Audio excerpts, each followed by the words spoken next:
ఇప్పుడు పవన్ కళ్యాణ్ ని వాడుకొని వదిలేసినట్టు ఊకునాకని మనకు అవసరం లే బాయ్ ఓవర్. లోకేష్ ఇస్తే బెటర్ అంటావా మరి?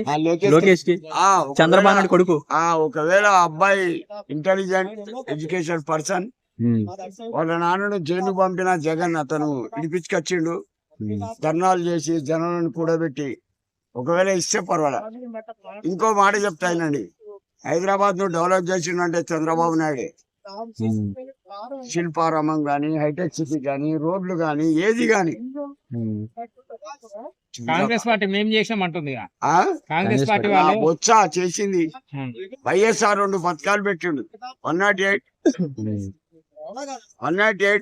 ఆరోగ్యశ్రీ. దాని వల్ల కొన్ని వేల మంది బతికిండు, దాన్ని ఒప్పుకుంటా. కానీ అంతకు మించి ఇంకోటి ఏది చేయలే. నన్ను కుర్చీ అంటారు, భర్త పెట్టి దెంగిందనుకో, ఏ నాయకుడు నా ముంగట్ల పడు. Bye over.